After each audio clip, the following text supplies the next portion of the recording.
Today we're talking about teen dating violence prevention, and with me is our corporate trainer, Mr. Greg Johnson, who is in the classroom at the classroom level, seeing what is going on in terms of violence among teens, and Ms. Nika Smith, who is our domestic violence prevention consultant partner. Her organization, Devo People Consulting, really does relational training across a broad spectrum, and she's here to talk about teen dating violence prevention in terms of what she does with More Than Conquerors, Inc. Well, in terms of abuse or violence in any relationship, it's mainly about power and control.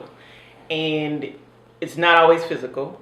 It's often emotional initially at first. And so one of the things in terms of how you define it is there an aspect of someone trying to obtain power and control in this relationship? And that's generally the definition in terms of how we define teen dating and domestic violence.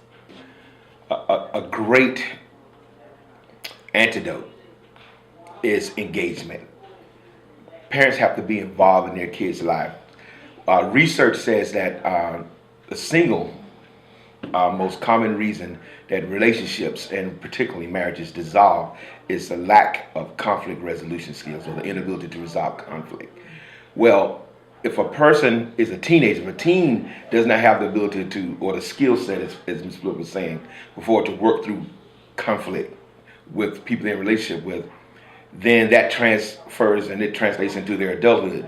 But even while they're a teen, if they don't have the skill set to resolve conflict, then it's not going to be relegated just to their dating relationships.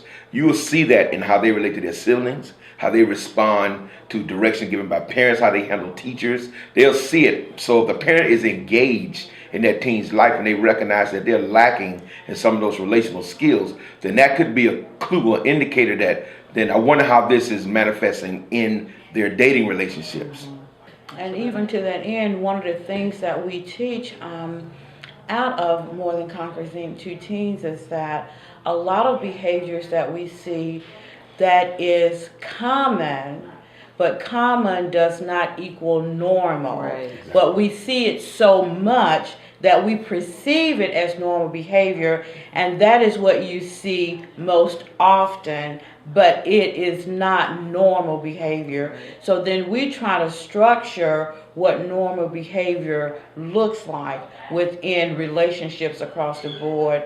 And also emphasizing to them is that when we begin to practice habits as teens, then those habits translate into adulthood, is why we're trying to break bad habits and to give them the tools to equip them to learn new skills and to be able to apply those skills so that they will get out of the habit of doing what is common and translate that over to normalcy in relationships. Just yesterday, I was in a school in Rockdale County, and we were talking about the difference between love and infatuation.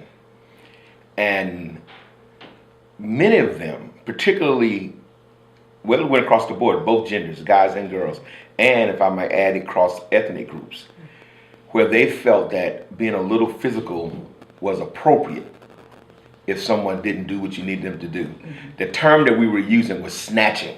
Mm-hmm. And is it okay to snatch someone?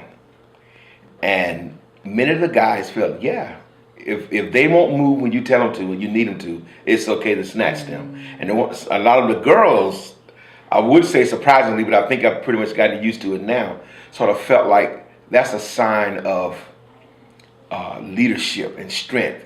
And I like it when he snatches me and makes me do what he wants me to do. I don't want him to hit me, but I don't mind if he manipulates me or controls me physically.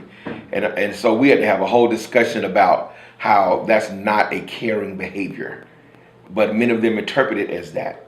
So we do invite you to come to the More Than Conquerors Inc. website, which is www.mtciga.org.